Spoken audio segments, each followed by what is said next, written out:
Hello again, this is Dr. Mark Cole with Sport and Exercise Psychology KIN 359 during the summer. I'm putting together our third unit podcast, screencast.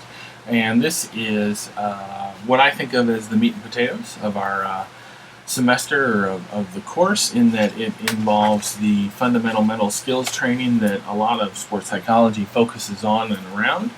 And it gives us a little bit of introduction as well.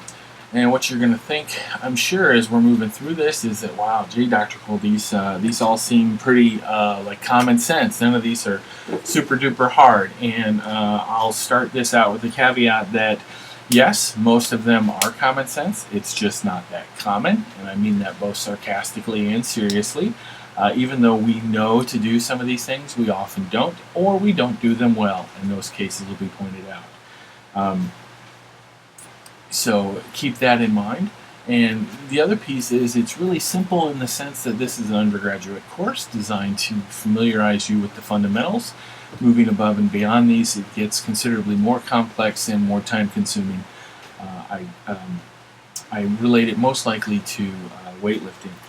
You'll notice again the start here that we have a introduction to the whole skill training component, as well as our session outline slides, so that you understand where we are going or should be going with what we're doing. You should be familiar with that as well. Also understand that our psychological skills is a program. Sometimes I use the phrase mental skills just because I get going and I don't want to say psychological so much. But this is truly an educational program designed at improving performance, increasing satisfaction, and when I say improving performance, I mean both the performer, the fans, the coaches, as well as, say, administration and those things. There's a lot of things that go into our psychological skills training program beyond the fundamental components that we talk about here. They do come from a variety of sources. And we do have solid evidence that they improve performance. We'll talk a little bit more about that in a second. One of the primary things you need to keep in mind is that the word mental toughness is both my least and most favorite word, in the sense that it gets used a lot, but we don't necessarily know what we're talking about when we say the word or the phrase mental toughness. Mental toughness has about 5 academic definitions. For our purposes here, we're going to think of it as this ability to focus and rebound. So being what I call resilient. Unfortunately, in person, you miss some of my toys and tricks that I like to bring to class. At this point, I usually have one of those blow-up Bozo the Clown dolls. Actually, mine looks like a referee that has weight in the bottom. And this is a classic example of resilience. No matter how many times I hit that clown doll, it bounces and then it comes right back up. It bounces down and comes right back up, over and over and over. That's a perfect example of resilience and persistence in the face of adversity. Mental toughness also means that you have a lot of self-confidence, or what we call self-efficacy, and that you bounce back, hint, hint, nudge, nudge, wink, wink, to what I do in class, from adversity and failures and challenges. It's not that you don't fail and challenge. The research likes to kind of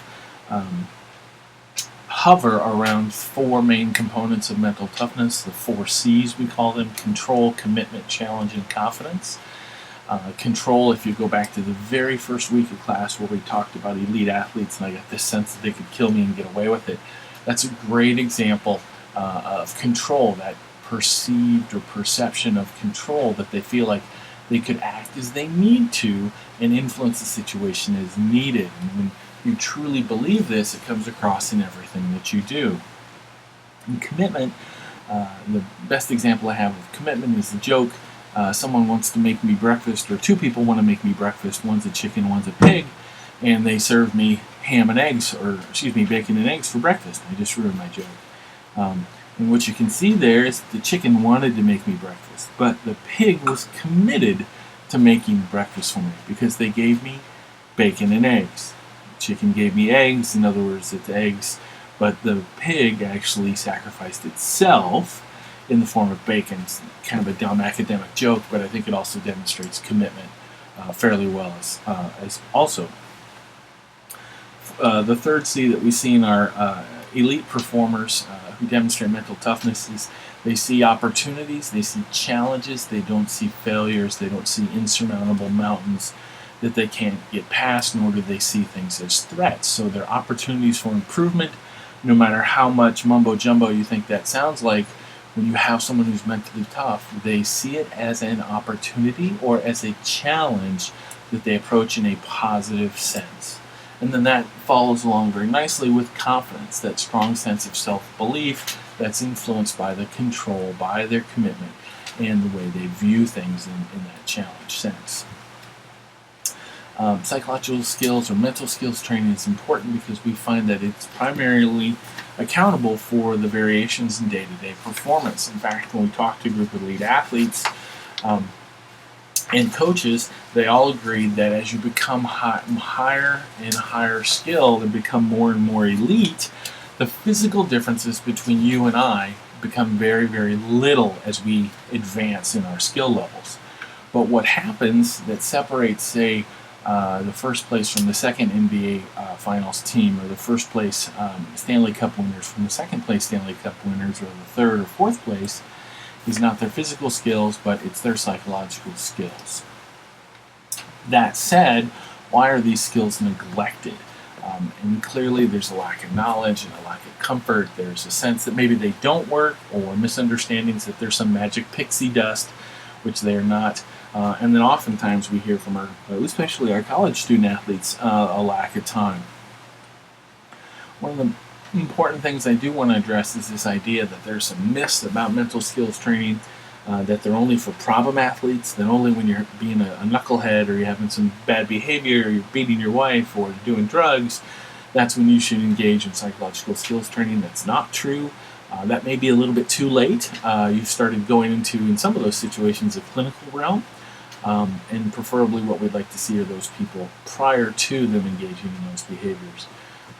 Psychological skills training aren't just for elite athletes either. They're for all levels of athletes and all types of exercisers and performers, not just your super fitness or your competitive athletes. The important thing too that we'll talk about, and you'll see definitely towards the end of the semester or towards the postseason time in a lot of sports, is the idea of, we'll bring in a sports psychologist to do a pep talk and get this quick fix solution. And as I mentioned, it's not magic pixie dust. We don't have quick fix solutions. It is an educational program. And so just like any other education, such as that which you're undertaking, it takes time. And you have to practice, you have to make mistakes, you have to learn from your mistakes, you have to move on. And the key thing too is to remember is that there's plenty of evidence that says that psychological skills training is useful and helpful. Going along with this idea about elite athletes and problem athletes is the understanding that mental skills training is useful for a number of different populations, not just exercisers, not just athletes, but those with physical and intellectual disabilities as well. There's no reason that someone who's working in the Special Olympics can't use these skills, just like someone who's working in a nursing home or someone who's working in a rehabilitation setting, because performance is performance is performance. You have to handle it differently, but it is an educational paradigm that is useful and helpful, and hopefully you will integrate into your practice, no matter what that may be in that setting. Keys I want you to think about, though, are being realistic. We already talked about the end of the season. Come in and make us magical for the end of the season. Sorry, I'm not Walt Disney. I can't do that. The kicker here I want you to keep in mind, and I'll spend a little bit of time with our student athletes in college, although it's relevant to all of us from our exercise perspective, is that our college student athletes are required to spend no more than 20 clock hours involved in their physical activities during the academic school year. And of those 20 hours, depending on the sport you're talking about, they typically spend a focused 15 to 45 minutes each week on mental skills only. The rest of that 19.75 hours is spent on physical skills, whether it's in the weight room, whether it's out on the practice field, and whether it's doing plays or working on different shots, those kinds of things. And those of you that are college athletes, think about how much dedicated time you have to training your brain versus how much time you have dedicated to training your body. Very similarly, think about what you do from an exercise perspective and how we think of exercise as really just a physical piece for our legs, our heart, our waistline, or our arms. But ultimately, when you go out for a run and it's really hot, or you think about running and it's raining today, or think about packing your stuff and going through traffic to get to the gym, that's a major mental exercise. And how much of our exercise regimen do we spend, how much of that time do we spend dedicated to mental skills? And I would argue that, even though I can't hear what you're saying, most of you are going to say probably fairly little. So that's one of the challenges, is that we know it works. We also know that very little time is spent on this. Typically what we know, based on certainly our first unit, is working with elite athletes and coaches. And we've translated that down into everyday athletes and exercisers and across different domains.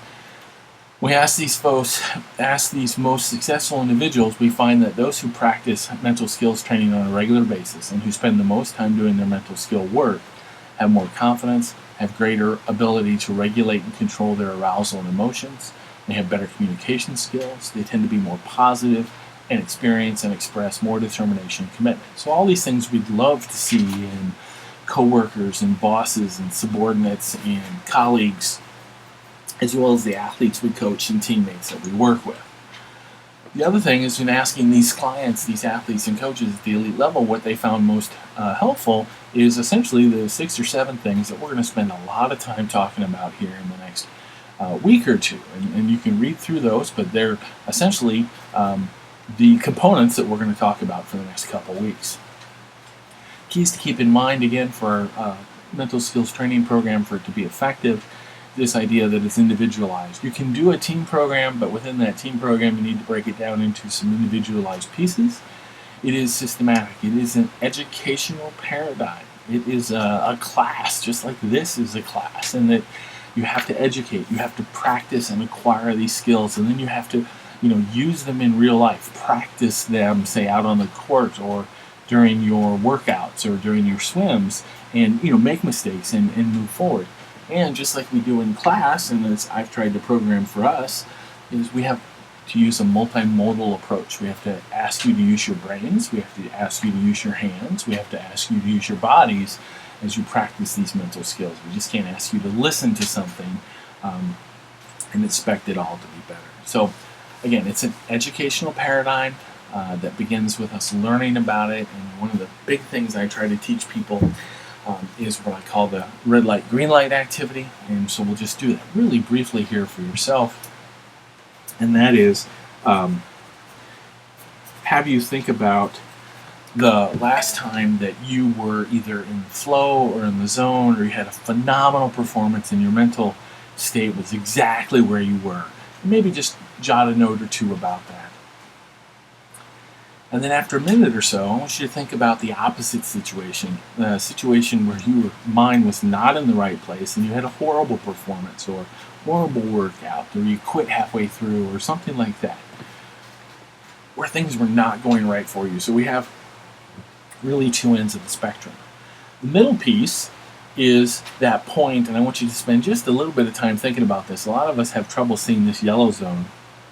I want you to think about the yellow zone as a point in time somewhere before the green or before the red, where you notice things were improving or deteriorating, or that you might know in the future, oh, when I start getting like that, I know things are starting to get in trouble. Those are our green, red, and yellow zones, respectively. And those are things we try from an educational standpoint to have people keep in mind. I know how I want to feel when I perform excellent. I know how I do not want to feel, and I know what it feels like when I feel bad. And then, how am I right now compared to my yellow zone? And if I'm in green, great. If I start to go green to yellow, okay, what can I do skill-wise to return me to green? Same thing with red. Once we're aware of that stoplight activity, and hopefully you've done that a little bit for yourself, is to give you the skills and start thinking about, okay, what kind of skills can we give you and teach you about that you can practice for maybe when you've gone from green to yellow and to return you to green, or maybe when you're in yellow so that you stop and don't go into red, or when you start sensing red, how can you get back to yellow and move towards green? So this is an individualized skill acquisition stage. It's followed by lots of practice, repetition, repetition, repetition, repetition. If you remember to when you were younger and as you were acquiring your mathematics skills, one thing they had you do with over and over was lots of addition, lots of subtraction, lots of multiplication, lots of so on and so forth, repetition. Well, that's what we like to do during the practice stage, is to have you practice these skills that you've just learned about, and daily, work on monitoring your stoplight, red light, green light status, and then implementing these skills sort of during that practice phase. And the ultimate goal of all these skills is that you can regulate your arousal and your thoughts and your behaviors based upon the needs at hand. If you need to go 1 mile an hour, let's have you go 1 mile an hour. If you need to go 167 miles an hour, let's get you to the point where you can go 167. But oftentimes we have to go from 65 to 25 pretty fast.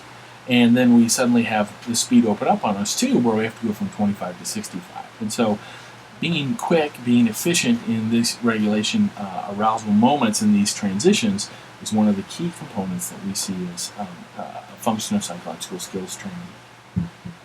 You can see here that after hopefully we're successful with our arousal regulation, Kirschenbaum gave us a model that allows us and hypothetically encourages us to generalize these skills across our lives. So once you become proficient at regulating your arousal in a rowing scull or on the track, then you can hopefully become proficient in the classroom, during a relationship, during the job interview, those kinds of things as well.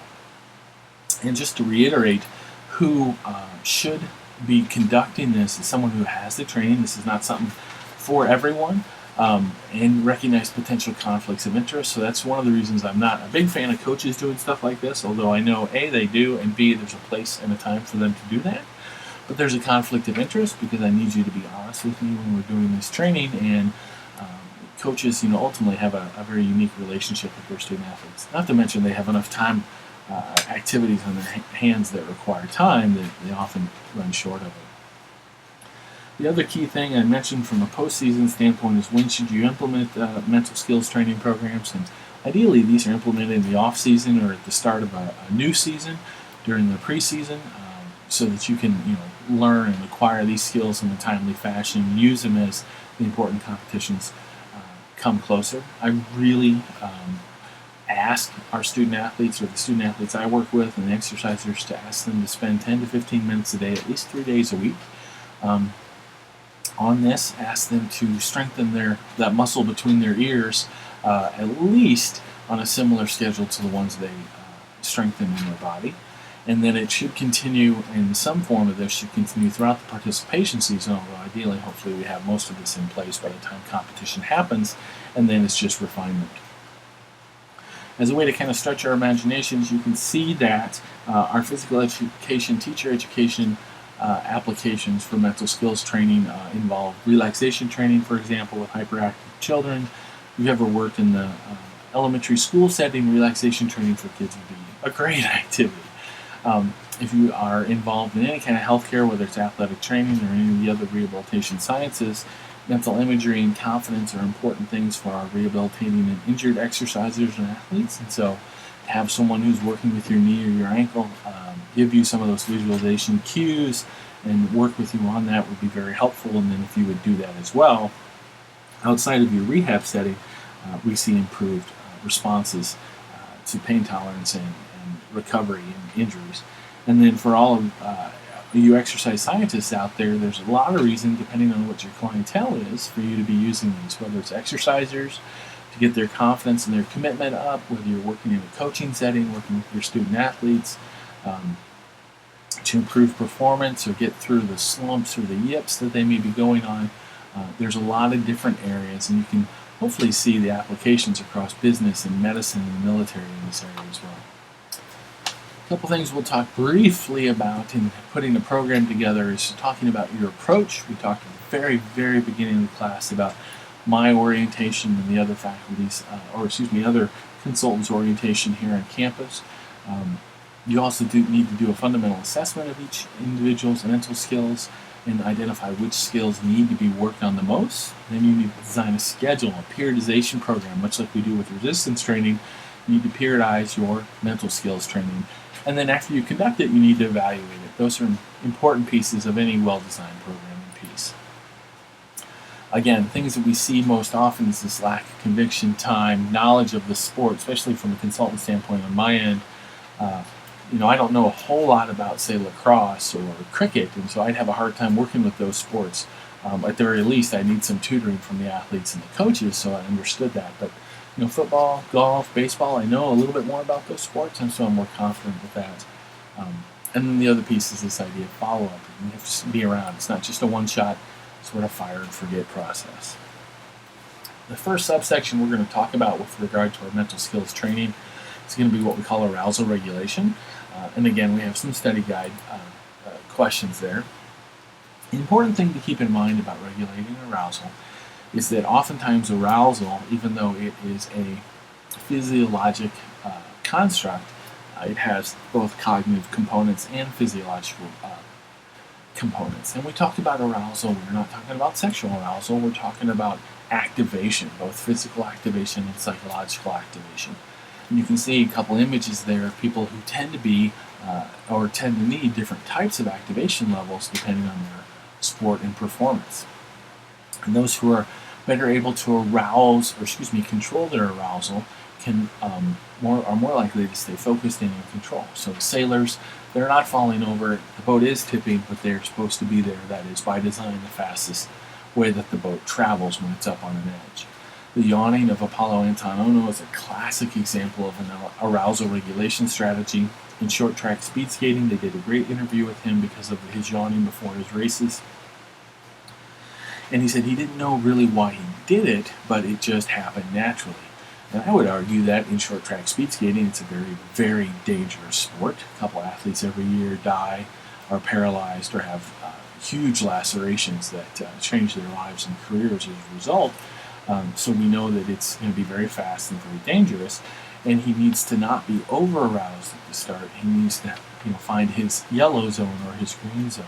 And so yawning is a classic example of a way for us to burn off some of that extra stress or arousal level and tailor it appropriately to where we're at.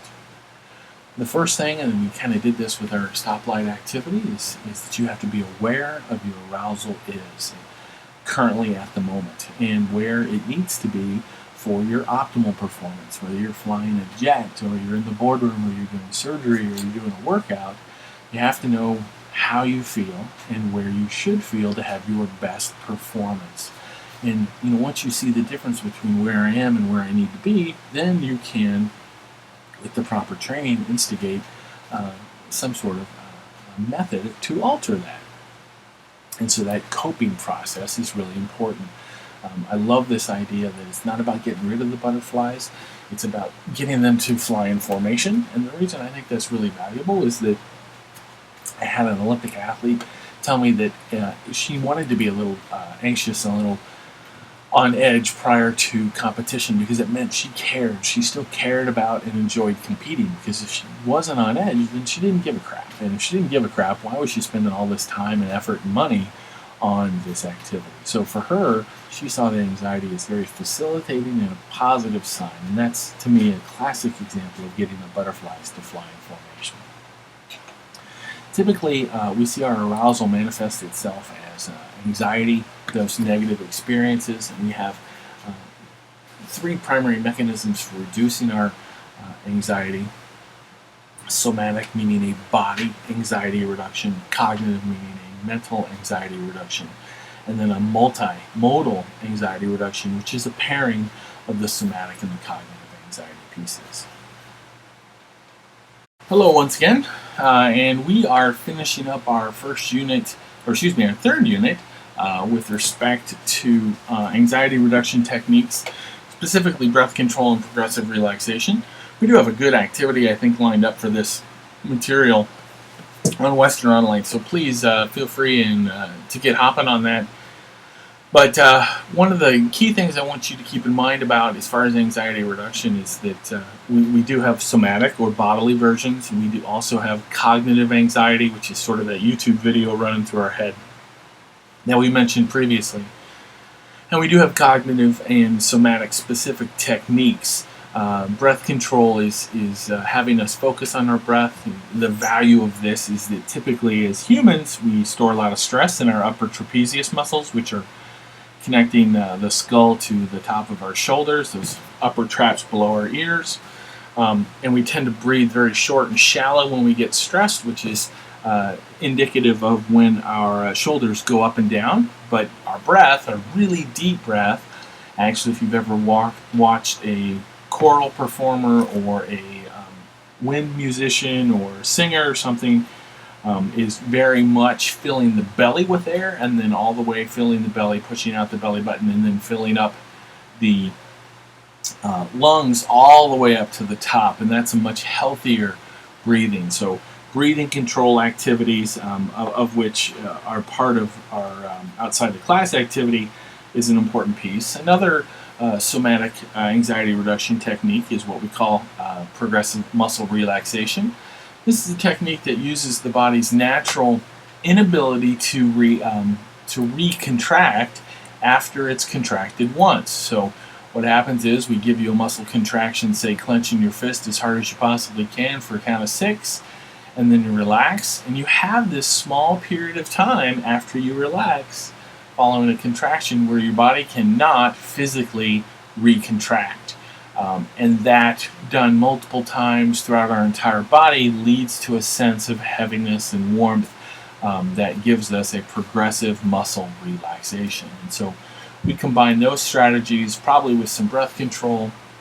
Another strategy is what we call biofeedback, where we place a sensor on the body. Sometimes this is done in a psychological assessment setting. Sometimes it's done physically with our rehabilitation settings to assess the muscle activity. A machine will be put on your body with just a little sensor pad. It beeps every time it senses the muscle contract. And so we can teach you to make that muscle contract like we do in rehab when we want that muscle to get stronger. Or we can teach you to inhibit that muscle so that you notice how your upper traps are tightening up as you get stressed sitting at your office desk. And so in that case, you'd be working to get the machine to not beep so much. You can see the outline of how we believe that progressive muscle relaxation is able to intervene. You'll notice that appraisal, our cognitive appraisal, as well as our physiologic response across the top are huge pieces there. That stress response helps us understand that in every situation we encounter, there are cognitive responses as well as physiologic responses, and we'll talk more about that during this section as we go on. And you can also see that we have interventions, that can strike at our cognitive over-arousal or anxiety, or we have interventions that can strike at our physiologic, which is some of the things that we've been talking about. Moving forward, the cognitive relaxation things we've talked about in a research interest of mine is something called mindfulness or mindfulness meditation. This helps with a relaxation response. This is a cognitive strategy, sort of a way of being and thinking about your surroundings. First being aware of what's going on around you and what's going on in your head, and then not judging it, just accepting it. Oh, there goes my mind wandering again. You just accept my mind wanders. That's what minds do. And working through usually some breath control and attention to your breath to help with muscle relaxation through this. Another method of cognitive anxiety reduction is what we call autogenics, which is a sort of a cognitive version of the progressive muscle relaxation in that it draws your attention to different parts of your body and encourages you to sense a warm, heavy feeling, which leads to bodily relaxation. So those are really good strategies that we know that are out there. They're not associated with any particular religious affiliation, even though it says meditation up there, and it is grounded in the Indian Buddhist tradition of meditation. Is very much a contemporary, non-religious technique. Typically what we think about, though, and what I'd like you to take away, is that we want to use a multimodal anxiety reduction plan when we have folks who have anxiety or have over-arousal issues. And the reason for this is typically when we have that YouTube video spinning in our head, we do have some tightness in our neck, or we have some other physiologic responses. So typically, cognitive and physiologic over-arousal occur together, so we want to use both strategies together. And obviously, if you're doing some of the strategies as you're following along, you're realizing that most of them have both a cognitive and a somatic piece to them.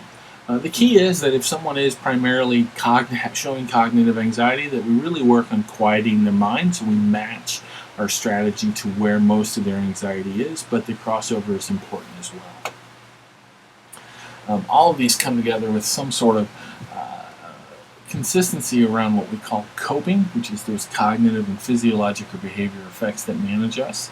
And we have two primary types of coping. And again, here in a minute, you're going to learn a little bit more about my marriage than you probably wanted to. But nevertheless, problem-focused coping is where you see a problem that is believed or perceived to be solvable, and you engage in a strategy or different activities to solve that problem. So, oh geez, I'm driving my car and I see a dog run out in the center of the road, and so to avoid the dog, I steer away from it. Very much problem-focused coping strategy. Other things that we can do for that are like goal setting, time management, very specific problem-focused strategies. The other kind of coping is what we call emotion-focused coping. Emotion-focused coping is used when the problem is perceived as not solvable. We cannot engage in problem-focused coping.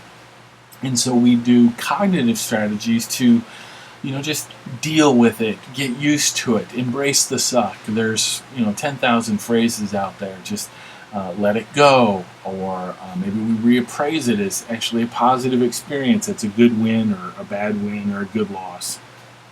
Or try to change the meaning of it. Okay, it's a learning experience. I can move forward. And classically, these two types of coping were initially thought to appear and based upon gender, and that's not necessarily true now. However, as I mentioned something about my wedding or my marriage, it is a little bit true from my family. My wife is very much into and uses emotion-focused coping, and I am very much the problem-focused coping. So very male sort of female, at least in my family. So my wife will come home from work, she'll be unhappy about something, and she'll start to vent to me about this, that, or the other thing. And so what I do as a bad husband who forgets these lessons that we're talking about, A, I interrupt her, B, I start solving her problems for her. I say, well, then you need to sit down and have a meeting, and then you need to call this person, then you need to start looking for a different job, and then you need to da-da-da-da. All those things are problem-focused coping. Well, in reality, this causes conflict. A, because I interrupted my wife, rule number one. Rule number two is what I've done is I've misinterpreted or misheard her. She really wants to use emotion-focused coping. She recognizes that most of these problems are not solvable, and so she just needs to vent. Just shut up, Mark, and listen to me is usually how it ends. And so instead, what I've done is I've perceived these as solvable problems, and so I start trying to solve these problems, which of course, will cause problems if the problem isn't resolvable. And so that mishmash is partly my awareness, my bad husband status, to understand that, okay, when is she, in need of or using problem-focused coping, or in need of or using emotion-focused coping, and use them appropriately. When the problem is solvable, then as a good husband or a good consultant or advisor, I help people identify the right solution and engage in strategies to solve the problem. When the problem is not solvable, then it's important that we recognize it is an unsolvable problem. If, for instance, we set our sights on causing world peace by the end of this week, we would be very frustrated and unhappy because it's not a solvable problem, certainly at least this week, and probably not next week either. And so what we need to do is, emotion-focused coping, accept the world as it is, recognize that we can make a change step by step in just how we behave and be more peaceful, those types of things. We're not blowing it off, but we're realizing that it's a humongous problem that can't be solved right away. So that's the differentiating problem versus emotion-focused coping, and make sure we use them in the appropriate setting and strategy. Typically, our elite performers do a very, very good job of using both problem and emotion-focused coping. They're very good at recognizing things that are solvable and using problem-focused coping and putting into action all the tools that they have. They're also very astute at recognizing situations that are not solvable and rapidly engaging in emotion-focused coping, and they are very strong at getting over it, getting past it, embracing the suck, and think about all those things. And so the important piece is that we engage in an appropriate type of coping for the problem we're facing, and that we recognize that problem-focused coping, solving problems as opposed to running away from them, which is not necessarily emotion-focused, it's more inappropriate emotion-focused coping.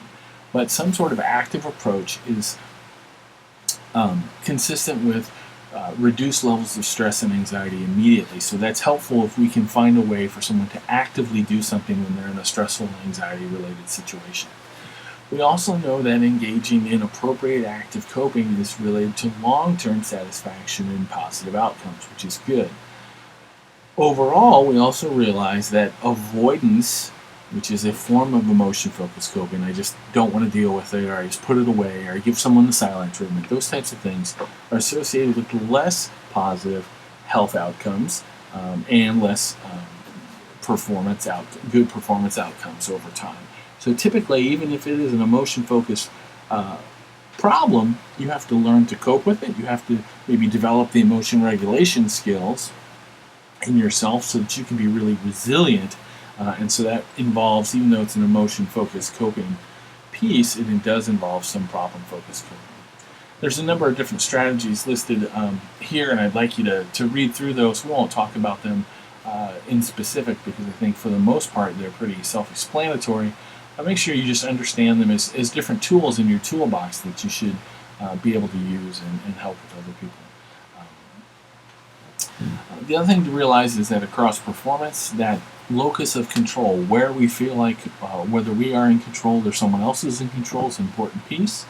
If you feel like you are in control, then you have ownership. So remember, go back to our 4 C's at the start of this unit. When we are in control, we typically had higher mental toughness and resiliency.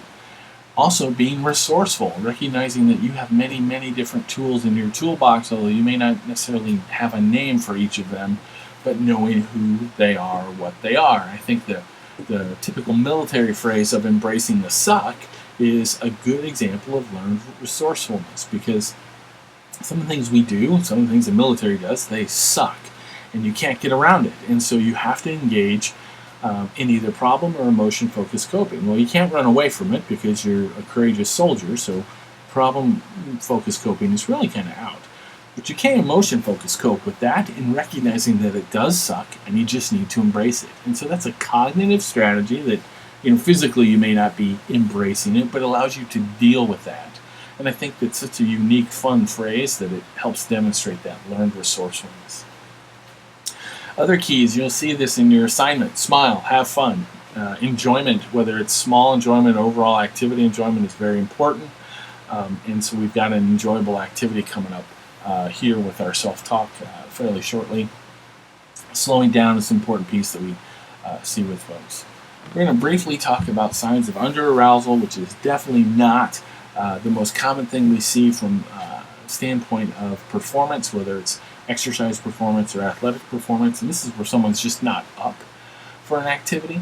Typically we see, and you can see an idea on spirit circles on the next slide of people who are over-aroused. I'm not a big fan of these types of spirit circles, but we'll talk about under-arousal just briefly. And so there's different things we can do. We can stimulate them cognitively, or we can stimulate their bodies to raise their arousal level. We can listen to music, which is a pretty common one, pep talks, things like that. Mood words and positive statements, which we'll get to when we do our self-talk. Certainly those spirit circles that you see in sports today are pretty common. But the reality is we just don't see all that much under arousal. Oftentimes we see people who engage in these spirit circles and they need to calm down and reduce their arousal level, and that's where we actually spend a fair amount of our time working. Moving on into our concentration section, you can see we again have our session outline on there. And concentration is really another word for saying focus or for saying attention. And it is mental effort, although it does involve some physiologic responses, that's placed on sensory or external events. And it is deliberate, and it also is habitual. So some of us are very deliberate concentrators where we have to focus and turn all the lights out in our office except for one to focus on something. And some of us can develop concentration skills over time, which is a pretty fun activity. Our concentration is composed of a selective attention, paying attention to the important things versus a situational awareness, and an attentional focus. What are you focusing in a very clear sense, focusing on? And then the ability to shift that attentional focus from piece to piece. So let's take the example of a new exerciser who's gone into the gym, and maybe they start out with this infamous phrase an exerciser once told me is, "Oh, no one wants to see a fatty in shorts and a t-shirt in the gym," which was very striking to me. It really said a lot about this individual's self-esteem, and I felt very I was upset at them that they would refer to them that way, but I also knew it was indicative of where they were. And so as they looked around and started commenting on what they saw in the gym and the activities and things that we were going to do, I began to see examples of what they were concentrating on and attending to in the gym. For example, the first thing they saw was clothing and attire. They saw a number of women who were in relatively pretty, scantily clad workout gear, and they immediately said, no one wants to see a fatty. And at the same time, I'm never going to look like that, and I really don't belong here, because they were attending to how those people looked. They also, as we were having this conversation, walked and just kind of meandered out into the running track and almost were run over because here come a couple of runners around the running track fairly fast. And so when they hear the word track, they didn't know necessarily that meant you got to be careful where you're walking on the track, so I had to pull them off the track. So that's an example of situational awareness. So you can see this first day in the gym is not starting out very well for these folks. As we started doing some exercises, they began chatting me up and talking more about me and themselves versus the exercise itself. And I kept having to remind them to maintain good posture and good technique for these exercise because A, they didn't really know how to do it and they could hurt themselves. We would not want that to have happen. And so that's an example of us maintaining their attentional focus on an appropriate thing, such as standing upright, shoulders back, good posture when they're doing these exercises. And as they're shifting and moving around, shifting their attentional focus from hands to wrists to shoulders to feet to back, and not just focusing solely on whatever they're exercising. So that's a good example in an exercise setting of how those four factors or four pieces of concentration can come into play. And the next time you go work out, or if you're driving, think about, classic example, last time you had a little fender bender, what are you paying attention to? Are you paying attention to the phone or the radio or the person with the dog walking by you? Are you aware of, the motorcycle? Are you shifting, your attention to the ambulance or the police car driving by you or coming up behind you? So those are examples of concentration. When we talk about exercise, people also are very interested in what we concentrate on and what we link with exercise and physical activity. And there's really two primary strategies that exist somewhere on a continuum. And so we have a light spectrum that on one side is anchored by what we call an associative strategy, and on the other side it's anchored by a dissociative, where we're trying not to monitor bodily functions. And so we can see that as we become more experienced, or we do less or more complex skills, or we have more enjoyment or less enjoyment out of something, we can vary across this associative or dissociative strategy, or vary between these two strategies on that spectrum. And the key thing we need to think about is, especially for early exercisers, is they tend to associate inappropriately. They will start to jog or run and breathe in a certain pattern, when in fact you should breathe freely and not in a specific pattern. This focused breathing, this purposeful breathing while you're exercising, especially in an untrained person, often leads to a cramp in the side. And so we think that purposeful deprivation of oxygen is one of the reasons that causes that stitch in the side. But the good news is sometimes we do need to dissociate.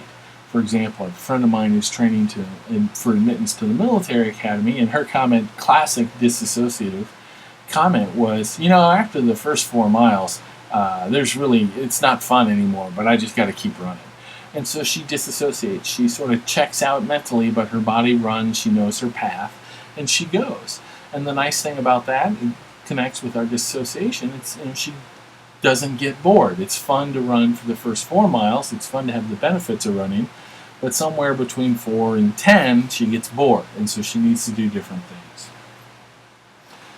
What we want to know about from a concentration standpoint is that being absorbed in the present, the moment, with no sense of the past or the future is an important part of optimal performance and being optimally prepared. It is linked with a high degree of mental relaxation. It also shows a lot of physiological benefits to us as far as blood pressure, heart rate, focal things. The other thing that happens is, from a selectivity standpoint, we want to limit the amount of information that comes in. We have the old squirrel joke where someone's talking squirrel, and their attention is stolen from them. And this often comes from either too broad or too narrow or otherwise inappropriate focus, or they're quickly and easily distracted. So we have to be selective about what we attend to and make sure that we focus on what's important. One thing that's really interesting when you think about this with skilled performers is that they're really good at paying attention to the things they need to and blocking out what they don't. The best example I have of this is that rookie quarterback in football, who, as they come up to the line, they see all these crazy switches and things going on in the defense, and they're paying attention to all of those, and they're not really paying attention to what they do. Whereas if you watch someone like Peyton Manning or some other elite quarterback, they go up and they very quickly process, 12 or 15 different things. They make an adjustment, those kinds of things. So experts are better at systematically searching, making assessments, changing or shifting their attentional focus very quickly between important factors. What we see and what we don't see is an important piece of our attentional arousal as well. And this slide, if you're not looking at it, you should be looking at it, because there's a bunch of fun images on here. I think we've looked at the black and white one of the boys before. This is a good example, this and all the others, of some sort of attentional alertness and selectively focusing on what we should or should not be doing. And so some of them, like the ambigram or the MC Escher drawing, are excellent examples of understanding that in certain situations our arousal as a result of what we attend to can be altered as a result. From a sport and exercise standpoint, we really want to generate automaticity. In other words, that automatic processing, think Peyton Manning again, of the relevant clues and the ignoring or devaluing of distracting clues. And that's a very, very important piece of what we need. And so, for example, if you're going up to putt in golf, you need to pay attention to the lay of the ball. You have to pay attention to the slope and the undulations of the green, but you have to know to do that going up there, and you have to know how to read them and know what they mean. But if someone's playing a horn or something off to the side, that may distract you, so that can be challenging. Talking about self-talk, we do have a self-talk activity, which if you haven't looked at already, I encourage you to pause the screencast to take a look at. It's a lot of fun. I think it's going to be good. I'm really excited about seeing the results. Self-talk are those conversations we say to ourselves, both positively and negative. It can be motivational, it can be instructional, it can also be very debilitating. I'd like you, without hopefully offending anyone, think what you say to yourself when you make a mistake. And think about, that really, unintentional, dang it, Mark, what are the words you use? And typically it's not dang it. It's usually a lot worse than that. And what's interesting about self-talk is that we tend to speak very poorly to ourselves, much poorly to ourselves than we would speak to other people. And if you told your mother that you said those things to yourself, she'd probably be unhappy with you. And self-talk is important because it causes a reaction. We have a reaction, even though self-talk is a reaction. We have a reaction to that self-talk. So that negative experience of receiving negative self-talk can actually accelerate or amplify a poor performance or a poor response. Otherwise, we can also have a positive response to positive self-talk, and that's really what we want to have happen, is have that positive response. Negative self-talk, of which my all-time least favorite phrase, "I suck," is very, very powerful and very, very negative. "I suck" as a negative self-talk phrase is hugely important, and it's my mission to eliminate this in life. The idea behind "I suck," then why it is so bad, is it is very much internal. Locus of control is me, I. And suck is such a powerful word for us. It has no positive attributes to it whatsoever, and it's just stated as a present moment fact. And so we typically do not respond well to phrases like "I suck," or you put in the adjective or adverb in there that you want. So we have to be very careful with that. Negative self-talk can also encourage ironic processing. We'll talk a little bit more about that later on. But the keys with self-talk are to be positive and what I call look where you want to go. In other words, try to encourage through your self-talk positive behavior that is intentionally directed at good things. Concentration is important that we focus on having only one thought at a time. Again, one about my marriage than you wanted to hear. My wife swears that she can multitask, and that's why she can get so much done around the house while managing the kids and me and everything else. And I try to explain to her that neuroscience has taught us that you can only have one thought in your brain at a time. Then you can only be processing one, and so what she's doing is she's screwing up a bunch of other stuff that she kind of does automatically and not really paying attention to the one focused activity. Needless to say, that doesn't go over well in my marriage, so we've stopped that argument. But, or I've stopped trying to have that argument. The key is that we need to remember from an exercise and performance standpoint is, especially for new exercisers or young performers, one single skill at a time is all we can concentrate on. And if you're concentrating on something, there really is no difference between thinking about it and doing it. It should be automatic. So we've given you some tips for improving concentration, how to improve those. There's a number of activities and games and fun things like that that are out there that I encourage you to use and pay attention to. The other thing I want you to think about is in terms of concentration as a Rubik's Cube or a filing cabinet where we put things away. We file them or compartmentalize them or park activities or park thoughts that are helpful or not helpful and use the ones that we only should be working on. The best example that I have here is there was an interview with the then President Bill Clinton a number of years ago, and they asked him how he juggled all the things that came across his desk and were mentioned to him in a given day as president, which is a very, very busy job.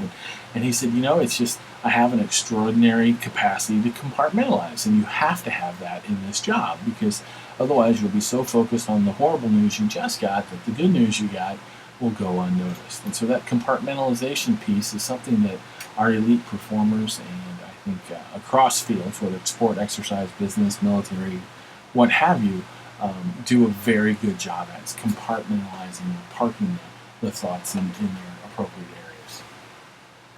We mentioned previously about attentional focus, and that you can have either a broad or a narrow focus, and you can have it either looking inwards or outwards. And so there's an example slide here of the 4 types of attentional focus. Maybe you're looking at the entire field, or you're looking only at your receiver. Those of you that are Green Bay Packer fans remember probably an athlete by the name of Brett Favre, who's notorious for having a very external, narrow focus when he became over-aroused. So in a make-or-break situation, he would overly focus on the receiver. He would not see, quote-unquote, see the defending players next to the receiver, and he would try to throw the ball essentially on a straight line right into that receiver's hands, not seeing the defensive backs. And so he got intercepted a large number of times. He's a wonderful quarterback who's done great things, even if you're a Bears fan. But at the same time, he, I think, leads the league in the number of interceptions thrown. And that's classically an example where someone, if you will, is looking down a toilet paper tube and only sees the performer on the opposite end, not the defense around them. That's an example of overly broad external focus, when in fact they should probably have overly narrow external focus when they should be a little broader. So there's a number of distractions, and we purposely engage in distractions for different reasons, whether it's internal, external distractions, and that's the whole point behind using our self-talk and the effectiveness, whether it's motivational or instructional. So hopefully you're using this stuff to complete your self-talk activity and the rules for effective self-talk, and to go through there. There's some examples too, and we'll talk briefly about choking. Choking is a really interesting, typically version of self-talk and attentional control, and the reason behind that is choking is a process. For example, we were just watching some golf the other weekend, and the leader made a horrible shot on the 17th hole in the final day. And the second person, the person who was in second, but then slipped into first, going into the 18th hole, made a horrible shot on the 18th hole. And so as a consequence, the leader on 17 lost the lead, and then the new leader who went up to the 18th hole made another, or not another, but made a bad shot, and they lost the lead, and eventually the win went to the initial leader. And that's an example we would think of choking. But what's hard to say is, did the leader choke on 17, or did the new leader choke on 18, giving the initial person the win? And probably the easiest way to explain it is they either made mistakes, which are a little bit different from choking, or they both choked. And choking, in this sense, is a process. It's a process of inappropriate thoughts or focusing on inappropriate cues or efforts. And then as a result of these inappropriate focusing points and inappropriate selective attention, then you have muscle tension changes and other physical changes that causes you to have a bad performance. The key is, can you get out of that? And what happened in the golf situation we just talked about is the leader at 17 came back on the 18th hole and played very well, which allowed them to win. So I would say if they did choke on 17, they fixed whatever was going on or why they choked, so they were good to go on the 18th hole. Now, the person who became the leader after 17, but then lost it on the 18th hole, ran out of holes. They didn't have any more golf to play, and so as a result of their choking episode, which is what we typically think of, is the game's on the line, and you don't make that putt, therefore you choked. But if there were a 19th hole that they played, then maybe it wouldn't matter. So really, choking is this attentional problem. That's a process that happens due to inappropriate focus and concentration or efforts, and then it just sort of spirals downhill as it goes. How long and how often it continues depends on the person. So it can be very brief, like the 17 to 18 hole example we gave you, or it could be, if anybody did Tin Cup for their movie, if you haven't seen Tin Cup, Tin Cup's a great example of choking. You'll see lots of it.